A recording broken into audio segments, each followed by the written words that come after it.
Hi, this is एसमतो accounts and tax consultant from Dhanbad, Jharkhand.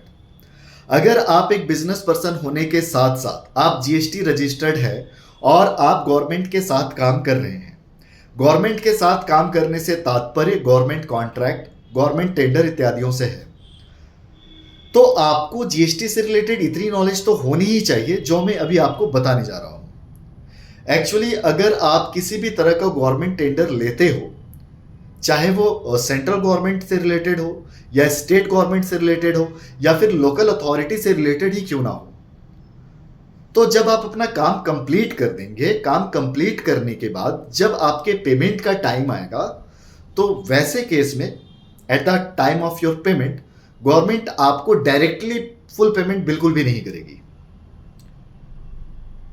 आपका जो भी पेमेंट होगा, जो भी वैल्यूएशन होगा आपके काम का, उस वैल्यू से, उस अमाउंट से गवर्नमेंट सबसे पहले जीएसटी टीडीएस नाम का एक अमाउंट डिडक्ट करेगी और एक पर्टिकुलर अमाउंट डिडक्ट करने के बाद जो रेस्ट अमाउंट होंगे वही आपको प्रोवाइड किए जाएंगे।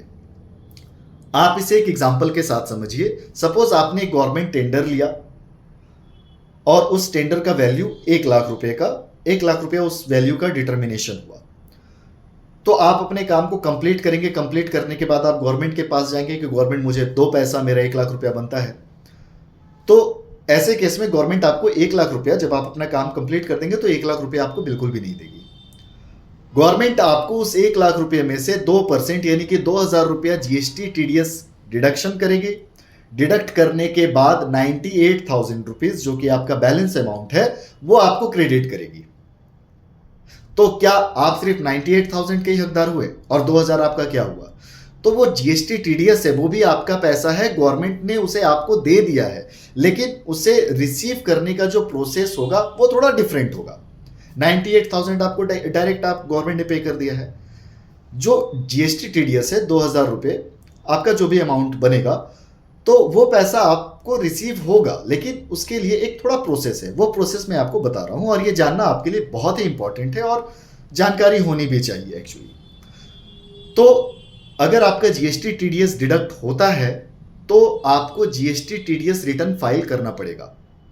इसके लिए आपको अपनी जीएसटी पोर्टल में अपने यूजर आईडी, पासवर्ड के थ्रू लॉगिन करना होगा। लॉगिन करने के बाद आप अपनी जीएसटी टीडीएस रिटर्न फाइलिंग को जाकर वहां पर आप देख सकते हैं कि जितने वैल्यू का काम आपने किया है उस पर गवर्नमेंट ने जो जिस भी रिस्पेक्टिव रेट से टीडीएस डिडक्ट किया है वो वहां पर आपको शो हो रहा है।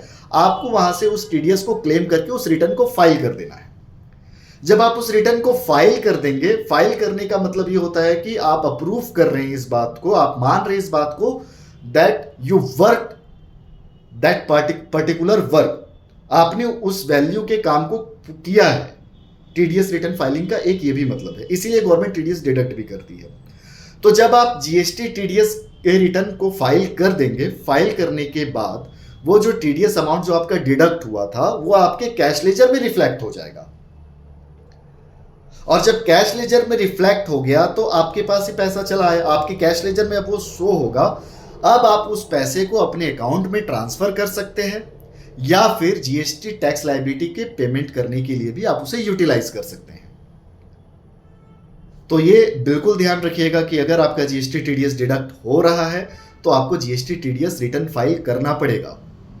ठीक है? So thank you for watching this video.